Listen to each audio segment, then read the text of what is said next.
नाज़रीन, सिंध और बलूचिस्तान एक सिमत में जा रहे हैं, पंजाब और खैबर पख्तूनख्वा एक और सिमत में जा रहे हैं और वफाक एक अलग ही सिमत में जा रहा है। वफाक 9 मई के बाद लॉकडाउन नरम करने पर गौर कर रहा है। पंजाब में कई कारोबार हफ्ते से खुल जाएंगे। सिंध पूरे रमजान के दौरान लॉकडाउन का ऐलान कर चुका है। बलूचिस्तान ने भी कह दिया कि 19 मई तक लॉकडाउन जारी रहेगा। वफाक बैनुल सूबाई ट्रांसपोर्ट खोलना चाहता है। पंजाब और सिंध और बलूचिस्तान ट्रेन और पब्लिक ट्रांसपोर्ट चलाने के हक में नहीं। वज़ीर-ए-आज़म इमरान खान ने कल कौमी राब्ता कमेटी का इजलास बुलाया है। लॉकडाउन नरम करने के हवाले से फैसलों की तौसीक की जाएगी और कौमी राब्ता कमेटी लॉकडाउन नरमी SOPs की भी मंजूरी देगी। मुल्क भर के तजारती मराकिज 10 मई से खोले जाने का इम्कान है, लेकिन स्कूल बंद ही रहेंगे क्योंकि सूबों में 1 जून से तालीमी इदारे खोलने पर इत्तफाक नहीं हो सका। पंजाब और बलूचिस्तान और सिंध 1 जून से तालीमी इदारे खोलने की मुखालफत कर रहे हैं, जबकि खैबर पख्तूनख्वा ने हिमायत की। वज़ीर तालीम सिंध सईद गनी ने कहा है कि 1 जून से स्कूल खोलना मुमकिन नहीं, ताहम अदालत में फीसों की रियायत का केस लड़ेंगे। तारीख को जो स्टे ऑर्डर जारी हुआ था, गालिबन 29 अप्रैल को स्टे ऑर्डर था वो खत्म हुआ और जो पिटीशन थी वो डिस्पोज ऑफ हो गई। 5 मई को एक पिटीशन दोबारा फाइल हुई और अदालत ने उसका नोटिस तो हमें किया है, लेकिन नोटिस करने के साथ साथ जो 20% की कटौती वाला हमारा एक हिस्सा था उस नोटिफिकेशन का, उसको दोबारा सस्पेंड कर दिया है, उस पर अमल दरामद रोक दिया है। अदालत से स्टे आया है, हम अदालत में कंटेस्ट करेंगे, हम अदालत में ये केस लड़ेंगे। अगर लॉकडाउन नरम कर दिया गया तो क्या होगा? इसके लिए हमें जायजा लेना होगा अदादो शुमार का। नाज़रीन, जब पहले लॉकडाउन लगाया गया तो क्या हुआ, फिर लॉकडाउन खत्म किया गया, नरम किया गया तो क्या हुआ? वफाकी हुकूमत ने 1 अप्रैल को 2 हफ्तों तक लॉकडाउन नाफिज किया था, फिर 2 हफ्तों बाद 14 अप्रैल को लॉकडाउन में नरमी की गई, कुछ कारोबार खोलने की इजाज़त दी गई। सब सनतें खुलेंगी उन हफाजती तदाबीर के साथ, उन SOP स्टैंडर्ड ऑपरेटिंग प्रोसीजर्स के साथ जो गुज़िश्ता हफ्तों के अंदर ऑलरेडी सूबों को फराहम कर दिए गए हैं। जब तक लॉकडाउन रहा यानी 1 अप्रैल से 14 अप्रैल तक, तो 14 दिनों में कोरोना के 4346 केसेस सामने आए, यानी औसतन 310 कोरोना केसेस रोजाना सामने आए। 14 अप्रैल को लॉकडाउन में नरमी की गई तो इससे अगले 14 रोज 8906 केसेस सामने आए, यानी औसतन 638 केसेस रोजाना। यानी लॉकडाउन में नरमी के बाद केसेस की तादाद 100 गुना बढ़ गई। सूरत हाल बहुत ज्यादा संगीन है। कम से कम इस हद तक पंजाब और सिंध में इत्तफाक पाया जाता है। वज़ीर सेहत पंजाब कह रही हैं कि लाहौर कोरोना मुतासरीन का गढ़ बनता जा रहा है। वज़ीर आला सिंध मुराद अली शाह भी कह चुके हैं कि हम कोरोना के फेज 2 में आ गए हैं, अब मजीद एहतियात करना होगा। हम इस वायरस की फेज 2 में आ गए, हमें ज़रूर कुछ चीज़ें हमने ओपन अप की हैं। आप अपने बुज़ुर्गों को और उन लोगों को जिनकी कोमॉर्बिडिटीज़ हैं उनको आपने प्रोटेक्ट करना है। केसेस की तादाद का ताल्लुक इस बात से भी है कि टेस्ट कितने किए जा रहे हैं। जैसे 1 मई को 11,728 टेस्ट किए गए थे, 1,297 केसेस सामने आए। 2 मई को 9,166 टेस्ट किए गए तो 989 केसेस सामने आए। 3 मई को 9,486 टेस्ट किए गए तो जनाब 1,083 में कोरोना की तशखीस हुई। 4 मई को 9,893 टेस्ट किए गए तो 1,315 का नतीजा मस्बत निकला। 5 मई को 10,178 टेस्ट किए गए तो 1,049 कोरोना के मरीज निकले। ये लंबी चौड़ी तफसील आपको इसलिए बताई है कि इससे मालूम होता है कि टेस्ट जितने ज्यादा किए जाते हैं कोरोना के मरीज उतने ही ज्यादा सामने आते हैं। टेस्ट के मुकाबले में मरीजों की तादाद औसतन 10% रहती है, लेकिन लॉकडाउन खत्म कर दिया गया तो फिर ज्यादा लोग एक दूसरे से राब्ते में आएंगे, लोग मिलेंगे और कोरोना मजीद फैलेगा, जिसे अमेरिका में हो चुका है। अमेरिका की कई रियासतों ने लॉकडाउन में नरमी की, जिसके बाद वहां कोरोना के फैलाव में तेजी देखी गई। जबकि न्यूयॉर्क में लॉकडाउन बरकरार रहा तो वहां कोरोना केसेस में भी कमी आई। अल जजीरा रिपोर्ट कर रहा है कि लॉकडाउन खत्म होने के बाद अमेरिका में रोजाना की बुनियाद पर हलाकतों की तादाद 3000 तक जा सकती है।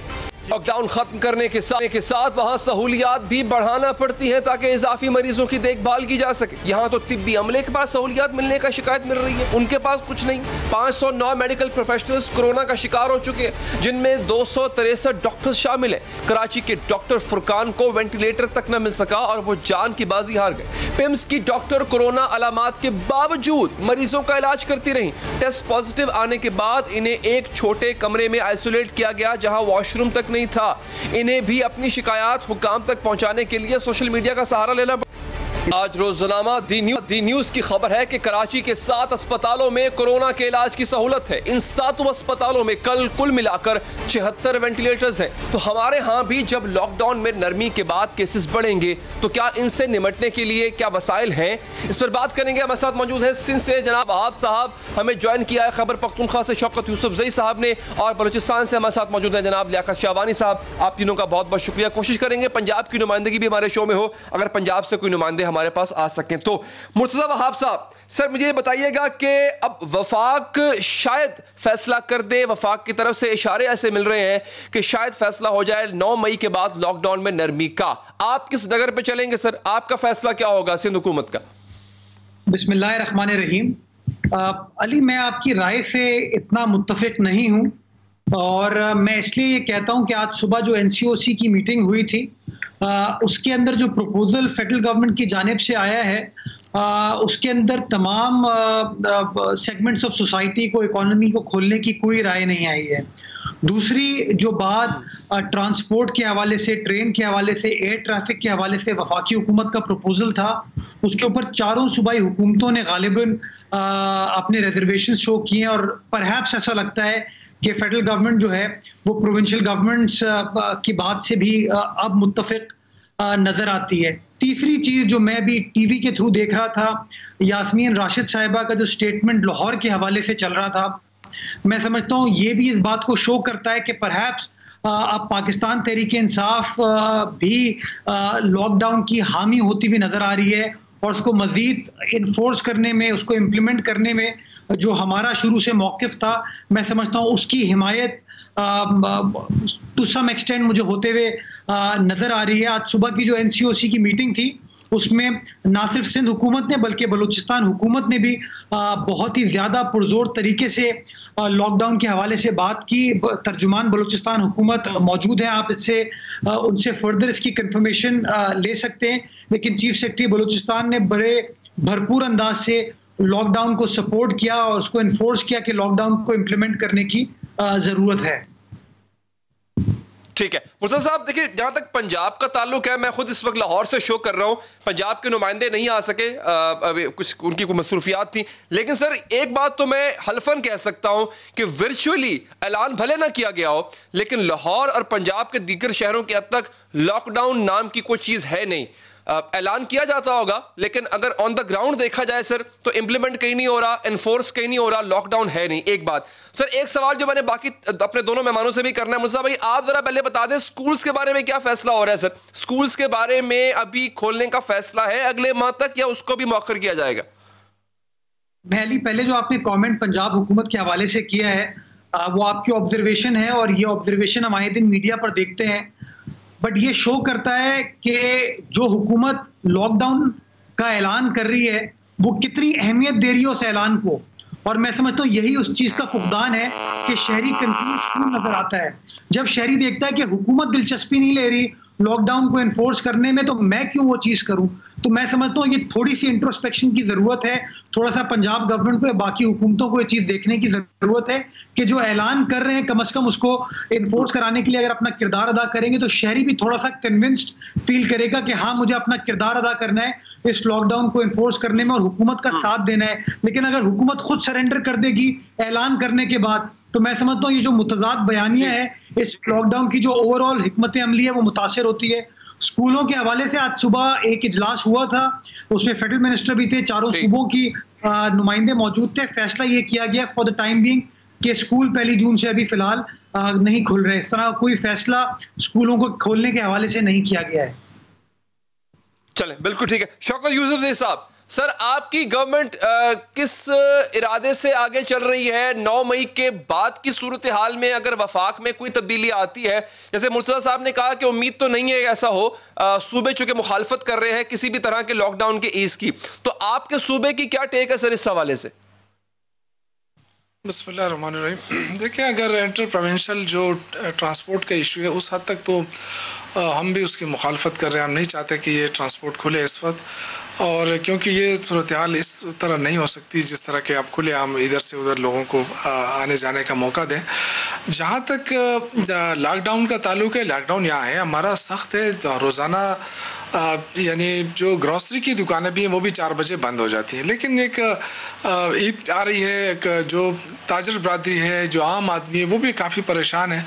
उनकी परेशानी को देख के हम हमारे जो ताजरों के साथ जो मुलाकातें हुई हैं उसमें हमारी जो कुछ चीज़ें तय हुई हैं हम उसको फॉलो करेंगे। उसमें यह है कि हम 3 दिन तक 4 बजे तक यानी सुबह से लेके 4 बजे तक जो 4-5 घंटे की बात होती है उसके लिए हम कपड़े की दुकानें, शूज़ की दुकानें और इसी तरह जो इससे रिलेटेड चीज़ें हैं दुकानें, वो 3 दिन हम खोलेंगे 4 बजे तक।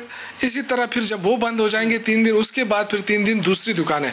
तो एक साथ पूरे बाज़ार हम नहीं खोल रहे हैं। ये हमारी बात हो चुकी है, वो ताजर बरादरी भी मान चुकी है, एक सूपी बन गई है, उन्होंने यकीन दहानी कराई है कि जो आपकी बात काट रहा हूं, दुकानदार हो सकता है मैं गलत हूं, आप उसको नफी भी कर सकते हैं, सील कर दिया जाए। बिल्कुल ठीक है सर। मैं इसमें ये मेरा मुशाहिदा है, जैसे मैंने पहले अपना एक मुशाहिदा शेयर किया, ये भी अपना मुशाहिदा शेयर कर रहा हूं। हो सकता है इससे आप इत्तेफाक ना करें, लेकिन सर ये जो टाइम बार्ड होता है ना, मतलब 4 बजे तक दुकान खुली है, पंजाब में 5 बजे तक खुली है, सिंध में भी कोई शायद कोई ऐसी लिमिट होगी। इसके ऑब्जर्वेशन मैंने ये की है कि लोग, चूंकि टाइम बार्ड होता है तो लोग कोशिश करते हैं कि उस जगह पे जल्द से जल्द पहुंचा जाए, और बजाय इसके कि जिस जम्मे गफीर को आप अवॉइड करना चाह रहे होते हैं वो ज़्यादा बढ़ जाता है, क्योंकि टाइम विंडो बहुत थोड़ी होती है और लोग ज़्यादा तादाद में वहाँ पर आ जाते हैं। अब आप 3 दिन के लिए खोल रहे हैं तो पूरा पेशावर, पूरा KPK अपने आसपास की दुकानों पर तो वहाँ पर जम्मे गफीर लगा लेगा, क्योंकि वक्त बहुत कम होगा। ये आपकी बात दुरुस्त है, लेकिन मैंने आपसे कहा ना कि हमने उसके लिए SOP बनाई है, और वो इंशाअल्लाह ताला वो जो ताजर बरादरी के एसोसिएशंस हैं उन्होंने यकीन दहानी कराई है कि उसको पूरी तरह इम्प्लीमेंट किया जाएगा। चूँकि मैंने आपसे कहा कि पूरे बाज़ार नहीं खुले होंगे, बाज़ारों के अंदर मखसूस दुकानें जो वो खुली रहेंगी 3 दिन, उसमें यह कि स्पेस बड़ा रहेगा, और उसके लिए जो SOP बनाई है उस पर हम पूरी तरह अमल कराएंगे इंशाअल्लाह। और जो दुकानदार अमल नहीं करेगा वो बाकायदा हमें उन्होंने कहा है कि आप उनको सील कर दें, हम आपके साथ हैं। अच्छा। उसके अलावा जो मास्क है, जो बता दें स्कूल्स के हवाले से, ये सारी चीज़ें जो है ये उसके साथ मिला के यानी पूरा एक प्रोटोकॉल फॉलो किया जाएगा, ऐसा नहीं है। लेकिन चूंकि एक ज़रूरत है, आपको पता है कि इस वक्त जो बेरोज़गारी का जो रेशो है वो बहुत ज़्यादा है, और जो लोगों की माशी मुश्किलात वो बढ़ती जा रही है। साथ इन चीज़ों को भी देखना पड़ेगा हमें, और एक SOP के अंदर रहकर अगर हम उनको थोड़ा बहुत रिलीफ दें तो देंगे इंशाल्लाह। बिल्कुल ठीक है, पॉइंट आ गया सर। स्कूल्स का जरा क्विकली बता दें, स्कूल्स खुल रहे हैं सर अगले माह या अभी आप भी वक्फा रखेंगे? देखिए स्कूल का जो फैसला ये हमारा अपना सूबे का नहीं है, ये हम पूरे पाकिस्तान के लेवल पे जो भी फैसला होगा हम उसको फॉलो कर रहे हैं, क्योंकि इससे पहले भी जो वफाक की सतह पे जो फैसला हुआ था हमने उसको फॉलो किया है, और हम इससे कोई अलग तलग नहीं है। हम जिस तरह मुर्तज़ा भाई ने कहा, ये तो हमेशा गिला शिकवा करते रहते हैं वफाक से, लेकिन है ये हम एक ही पाकिस्तान। अगर वहाँ पे कराची के अंदर खुदा न ख्वास्ता कोई मसला है वो हमारा मसला है, इसलिए हम साथ अपने जो हालांकि हमारे जो अपने मौजूद जो सिचुएशन होती है उसके अंदर रहकर हम फैसले करते हैं। चलें, बिल्कुल ठीक है। लियाकत शाहवानी साहब बलूचिस्तान से हमारे साथ मौजूद, तर्जुमान बलूचिस्तान हुकूमत। सर शुक्रिया आपका।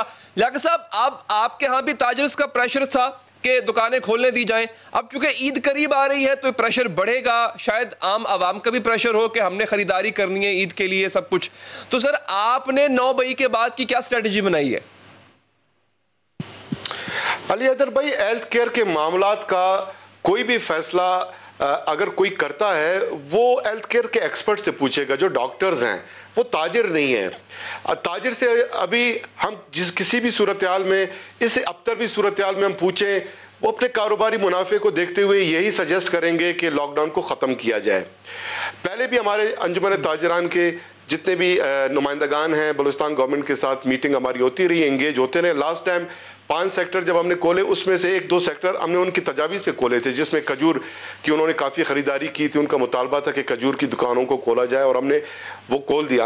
अब उस 5 सेक्टर को जो हमने रिलैक्स किया, उस रिलैक्सेशन का एक नुकसान हमें यह हुआ कि हमारा जो पब्लिक है वो रिलैक्स माइंड सेट अडॉप्ट कर गया, और उन्होंने ये लगना शुरू हुआ कि शायद कोरोना का खतरा टल गया, इसलिए गवर्नमेंट ने 5 सेक्टर आज रिलैक्स किए हैं, कल 10 कर लेंगे, परसों पूरा लॉकडाउन ही खत्म होगा।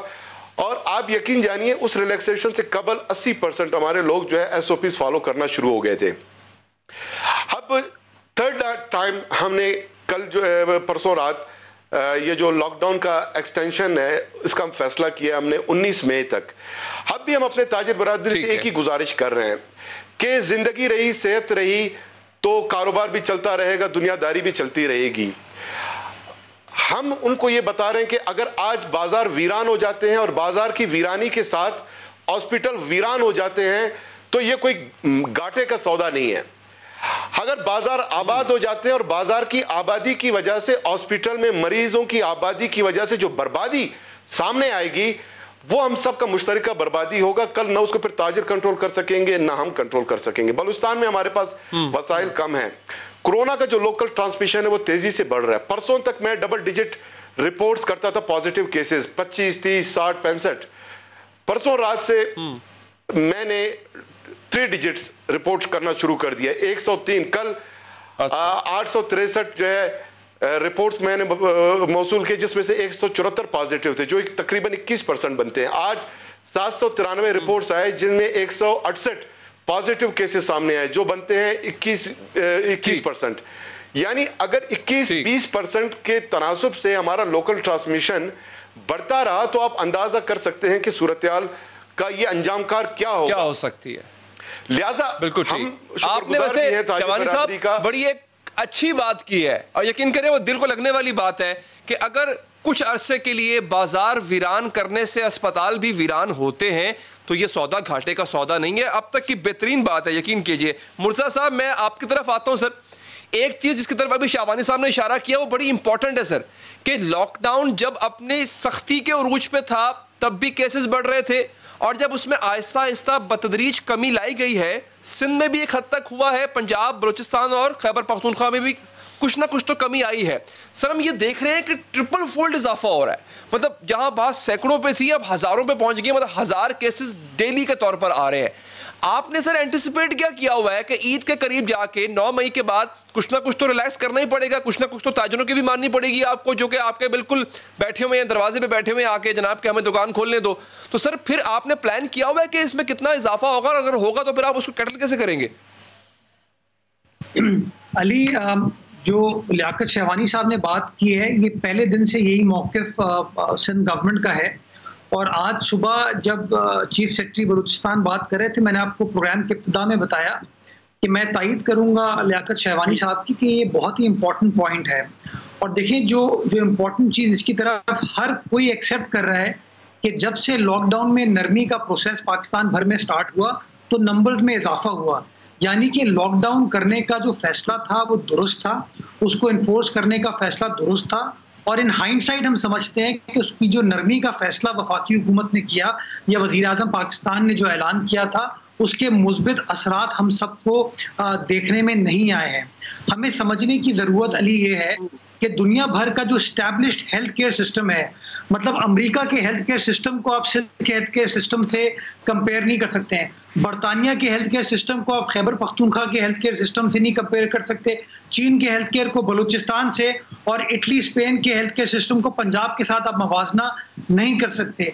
जब इन इस्टेब्लिश्ड ममालिक जहाँ पे हेल्थ केयर सिस्टम बहुत बेहतर है पाकिस्तान से, इनका हेल्थ केयर सिस्टम क्रिपल हो गया, इनका हेल्थ केयर सिस्टम पैरालाइज हो गया कोरोना वायरस के पेशेंट्स को डील करते हुए, तो मैं समझता हूँ पाकिस्तान का हेल्थ केयर सिस्टम का तो आप मवाजना करना ही एक खाम ख्याली है। तो आइडिया यही था कि आप लॉकडाउन करके इस बीमारी को ख़त्म नहीं कर सकते, लेकिन लॉकडाउन करके इस बीमारी के फैलाव को आप मिनिमाइज कर सकते हैं and at the same time आप अपने हेल्थ केयर सिस्टम को फर्दर इंप्रूव कर सकते हैं, उसको रिवैम्प कर सकते हैं। अब लियाकत शहवानी साहब ने बिल्कुल सही बात की, मैं इनकी बात को इंडोर्स करना चाहूँगा कि बलूचिस्तान के जो हेल्थ केयर सिस्टम है उसके हालात बड़े मखदूश हैं। बलूचिस्तान हुकूमत की जो फाइनेंशियल पोजीशन है वो इतनी अच्छी नहीं है। तो इन 2-2.5 महीनों के अंदर फेडरल गवर्नमेंट को जिस तरीके से बलूचिस्तान गवर्नमेंट की मदद करनी चाहिए थी, हमें वो मदद नजर नहीं आई। काश के जो टाइम हमने बयानबाजी में ज़ाया किया, अगर फेडरल गवर्नमेंट की जानिब से फोकस इस बात पर किया जाता कि हम क्वेटा के अंदर इतने वेंटिलेटर्स दे सकते हैं, इतने PPE दे सकते हैं, इनके हेल्थ केयर सिस्टम को मजीद बेहतर बनाने के लिए, मौसर बनाने के लिए ये काम कर सकते हैं, सूबाई सिंध की इस तरह मदद कर सकते हैं, खैबर पख्तूनख्वा की इस तरह मदद कर सकते हैं, पंजाब, आज़ाद कश्मीर, गिलगित की सकते हैं। तो मैं समझता हूँ ज्यादा बेहतर तरीके से आज हम बेहतर पोजीशन बट अनफॉर्चुनेटली मैं समझता हूँ ने वक्त जाया किया, खाम में पॉइंट स्कोरिंग का एक प्रोसेस स्टार्ट हुआ जिसके मुस्बित असरात कौम के सामने नहीं आए। मैं समझता हूँ हमें आज भी एहसास डेवलप करना चाहिए कि हम सब इस जंग में बराबर के शराकतदार हैं, हम सबको मिलकर काम करने की जरूरत है। मैं शौकत यूसुफजई, यास्मीन राशिद साहिबा, शाबानी साहब, हम सब मिलके एक दूसरे का हाथ थामेंगे, वफाक हमारे सर पर हाथ रखेगा, हम सब मिलकर अपनी अपनी आवाम को तहफ़्फ़ुज़ फराहम कर पाएंगे। ठीक है मुर्तज़ा साहब, बहुत बहुत शुक्रिया आपका। शौकत साहब आपका भी शुक्रिया। शाबानी साहब आपने वक्त दिया, आपका भी शुक्रिया। नैब के खिलाफ चली गई मुस्लिम लीग कौफ अदालत में और कहती है कि नैब करता है सियासी इंजीनियरिंग। ये सियासी इंजीनियरिंग नैब करता क्या, पूछेंगे कामिल अली आगा साहब से इस वक्त के बाद।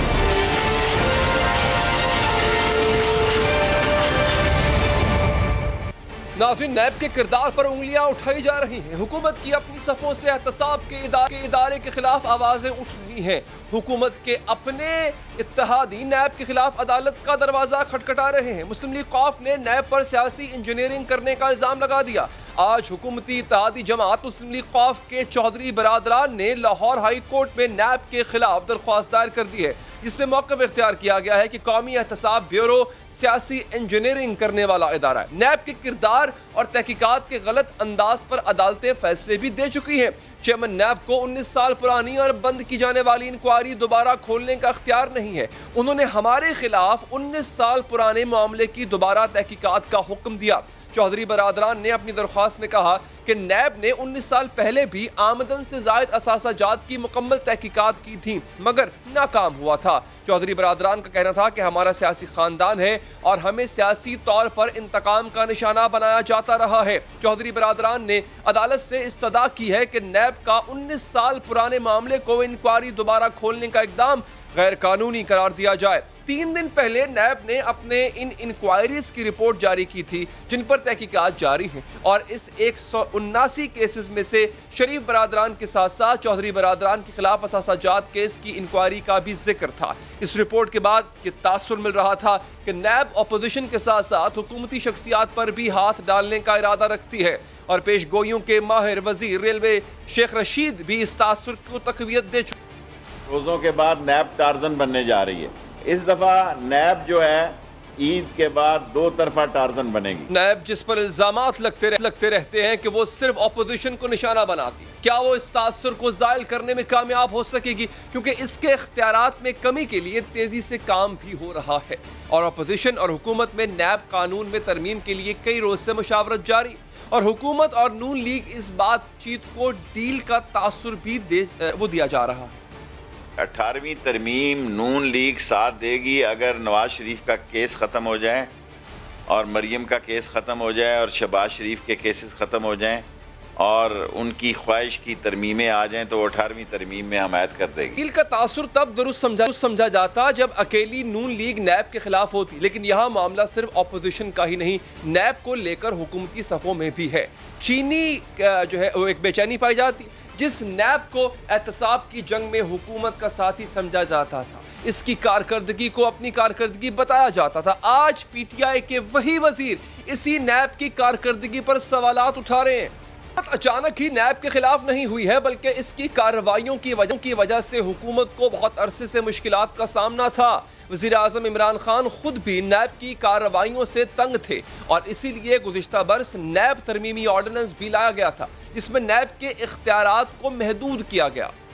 सबको ये सुन के खुशी होगी कि आज हमारी ऑर्डिनेंस निकला ही है। हमने ऑर्डिनेंस के जरिए बिजनेस कम्युनिटी को इंसुलेट कर दिया है नैब से।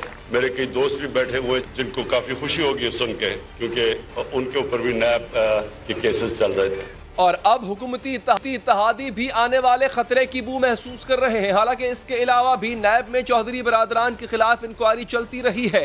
28 प्लॉट्स में खुर्द बुर्द का केस 15 साल तक चलता रहा, लेकिन गुज़िश्ता बरस चेयरमैन नैब ने इस इंक्वायरी को बंद करने की मंजूरी भी दी थी, जिसके बाद एहतसाब अदालत ने चौधरी बरादरान के खिलाफ प्लॉट्स की खरीदारी के इल्जाम में तहकीकात बंद करने का हुक्म दिया था। लेकिन इस बार मामला मुख्तलिफ नजर आ रहा है। शेख रशीद के दावे के बता रहे हैं कि नैब की हद तक हवाओं का रुख बदल चुका है और इसीलिए मुस्लिम लीग कौफ नैब के खिलाफ बाकायदा तौर पर मैदान में आ चुकी है।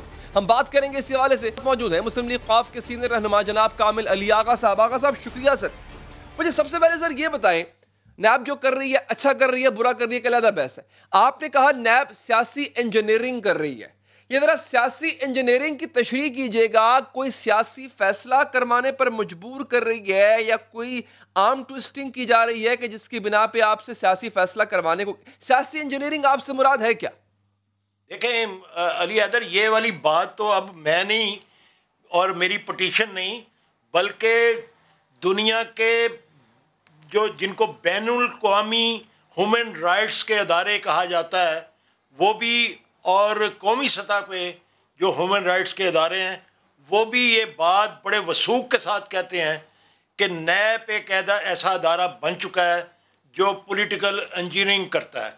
और देखें उस बात का सबूत क्या है, ये 20 साल पहले एक नामालूम शख्स के दरख्वास्त के ऊपर ये हमारे ख़िलाफ़ इंक्वायरी शुरू की गई और वो वाई तबाही उठाई गई, वो हमारी ह्यूमिलिएट हमें करने की कोशिश की गई, हमारे कायदीन के घरों के ऊपर छापे मारे गए, दफातर के ऊपर छापे मारे गए और टूटियां तक चेक की गई बाथरूमों की। और आप ये मैं नहीं कह रहा, आप अखबारात उठा लें, उनके तराशे उठा लें, शायद सुर्खियां आपको मिलेंगी उस दौर की जिनके ऊपर इसका तस्करा होगा।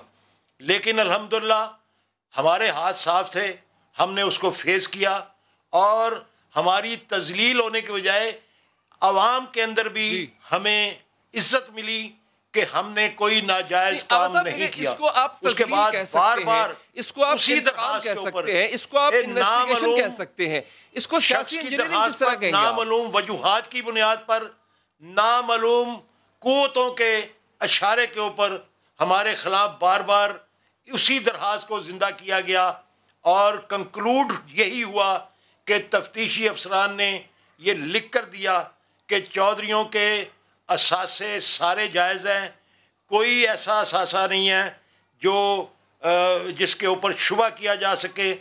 तमाम असासे जो हैं वो डिक्लेयर्ड हैं इलेक्शन कमीशन के पास, सर मेरी आवाज़ पहुंच रही है आपको पास। और उसके बाद 2017 के अंदर बाकायदा सूबाई जो इनका अदारा है नैब का, उसने लिख के तहरीरन अपनी मरकजी अदारे को भेजा कि इसको ख़त्म कर दिया जाए, बंद कर दिया जाए। उसके बाद आपको एक याद होगा जमशेद अली शाह का कमीशन बना था, इफ्तिखार चौधरी साहब चीफ जस्टिस ने बनाया था। वो कमीशन जो है उसने इंक्वायरी की बियॉन्ड मींस की नहीं, वो विलफुल डिफ़ॉल्ट के ऊपर बैंकों की साहब ये तमाम चीजें आपने पिटीशन में बताई है और वो मैं आवाम को बता चुका हूं, जिसके ऊपर लेकिन सर मुझे रहनुमाई कर दें। अब ये एक लम्हा देना सर, वो महीनों इंक्वायरी होने के बाद उसने भी लिख के दिया कि ये बैंकों की गलती थी, इनकी गलती नहीं थी और बैंकों ने तस्लीम किया कि ये हमारी गलती थी। इसके अंदर कोई सबूत नहीं है और कोई जवाब नहीं है कि चौधरी साहबान के खिलाफ कोई कार्रवाई। ठीक है, बिल्कुल। अब जरा इस मुद्दे पे आए ना सर। देखिए सियासी इंजीनियरिंग की तशरीह में चाह रहा था, ये इंतकाम हो सकता है, ये तंग करना, किसी को जलील करना, किसी के खिलाफ बेजा इंक्वायरी का इनिशिएट करना, ये सब कुछ हो सकता है। सियासी इंजीनियरिंग का मतलब तो मेरे समझ में जो आ रहा है कि ये सब कुछ करके कोई सियासी डिसीजन दिलवाना, आपसे कोई सियासी फैसला दिलवाना, वो तो आगा साहब आज से 20 साल पहले आपने लिया था जब मुशर्रफ साहब ने कू किया, उन्होंने टेक ओवर किया और फिर नैब के केसेस बने और फिर एक पार्टी बनाई गई। क्या आपका इशारा उस तरफ है कि वो उस तरह की सियासी इंजीनियरिंग करती है नैब जो आज से 20 साल पहले की थी? एक पार्टी तश्कील दी गई थी जिसका आज आप हिस्सा हैं और फिर लोगों पर केसेस किए गए थे और केसेस की बिना पे पार्टी तब्दील करवाई गई थी और जब पार्टी तब्दील की गई, जब वो हुकूमत का हिस्सा बने तो केसेस ड्रॉप कर दिए गए। लेकिन देखें मैं तो ये समझता हूँ कि हम बड़ी नेक नियति के साथ इस हुकूमत के इत्तेहादी हैं और हमने बावजूद रिजर्वेशन के, आपको पता है कि हमने इनके साथ वफा किया। हमारी अपनी शोहरत यह है कि हम जिसके साथ कोई मुआदा करते हैं, कोई वादा करते हैं, उसको निभाते हैं। ये हमारी शोहरत है और यही शोहरत हमारी स्टेक पे लगी हुई है। लेकिन ये मैं आपको पहले भी कह चुका हूँ कि हमें नामालूम शख्स की दरख्वास्त के ऊपर नामालूम वजूहात की वजह से और नामालूम कोई अथॉरिटीज़ के इशारे के ऊपर या हमें इसका शिकार करने की कोशिश की जाती है, लेकिन हमेशा नाकाम रहते हैं। हमने इसलिए तो इस मर्तबा ये फैसला किया है कि हम अदालत के पास जाएं। हमें उम्मीद है अदालत के ऊपर तो आपसे कोई सियासी फैसला लेने को भी कहा जा रहा है। अदलिया जो है वो इंशाल्लाह हमें इंसाफ देगी। हमें ये उम्मीद है, इस उम्मीद की बुनियाद पे हम अब अदालत में चलेंगे। कोई सियासी फैसला लेने को कहा जा रहा है। आपने कहा ना सियासी इंजीनियरिंग कर रही है नैब, तो क्या नैब आपको कोई सियासी फैसला लेने पर मजबूर कर रही है जो आप नहीं लेना चाहते?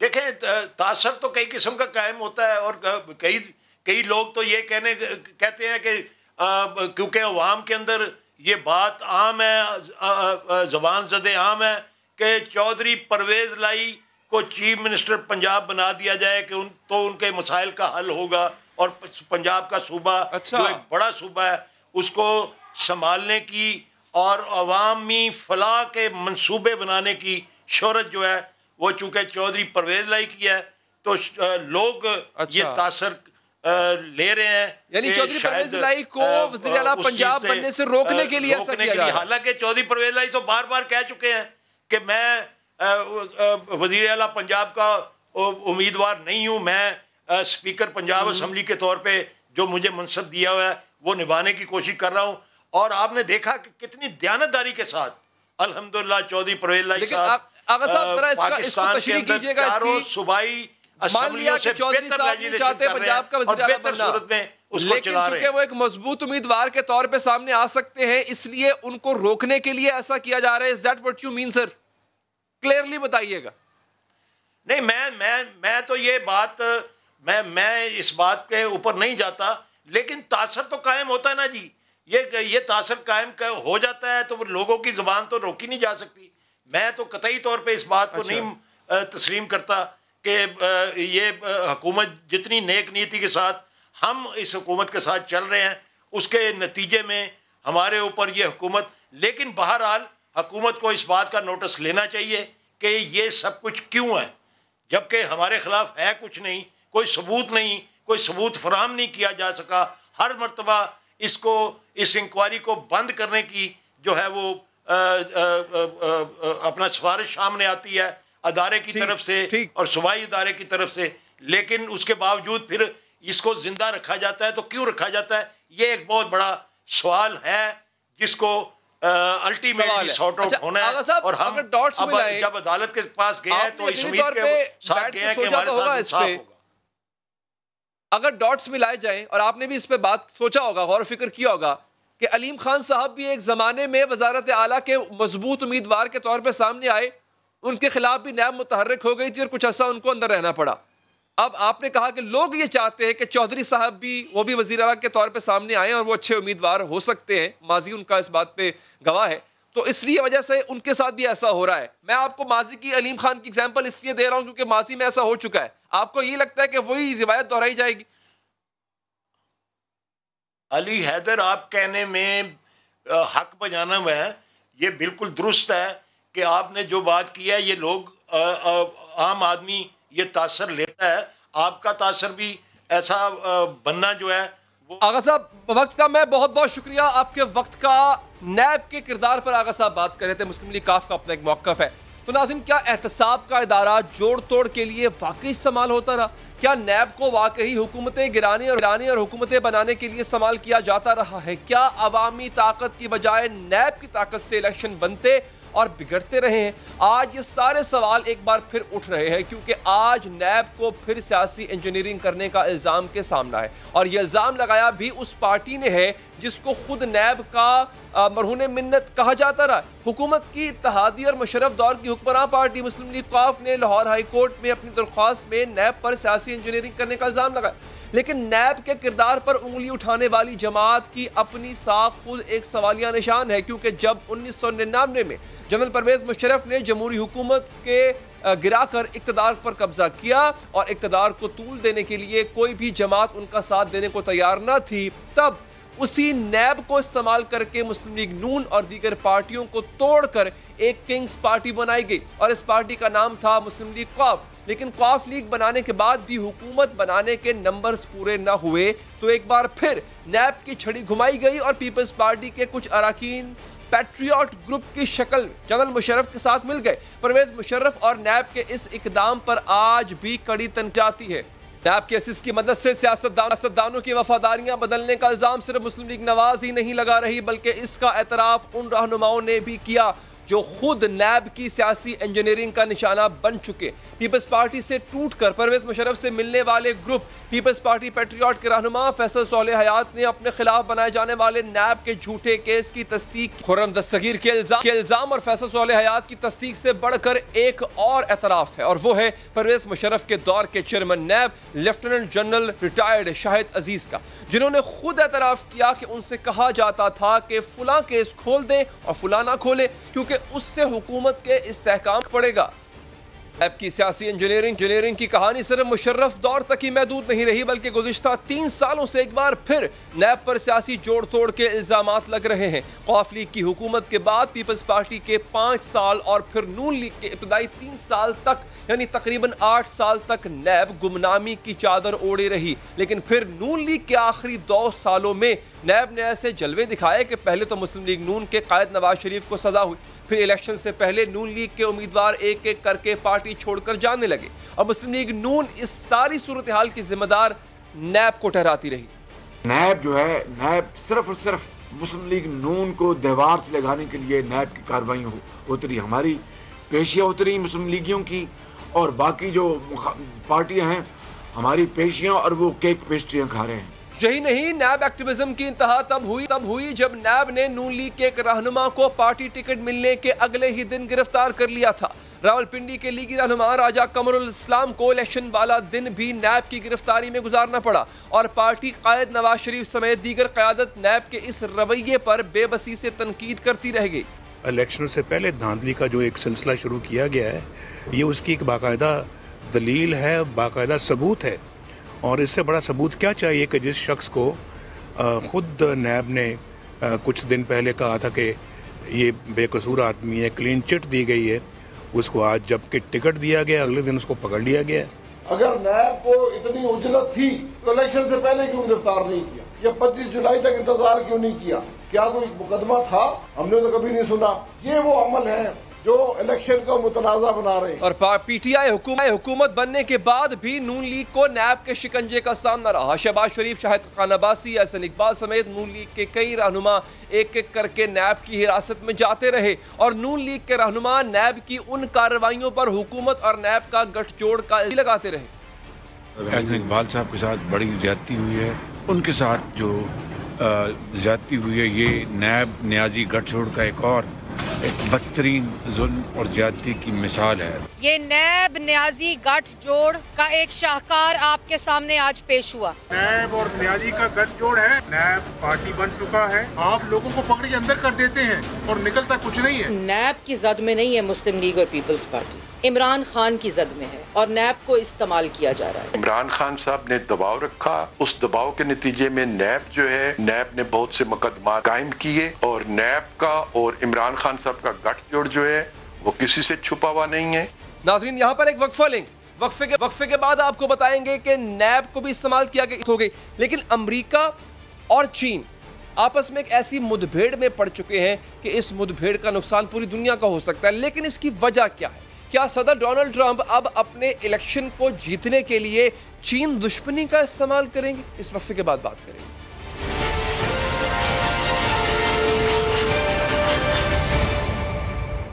नाज़रीन, इस वक्त दुनिया में सबसे ज्यादा कोरोना केसेस अमेरिका में हैं। अमेरिका के 12,40,000 से ज्यादा लोग कोरोना वायरस का शिकार हो चुके हैं।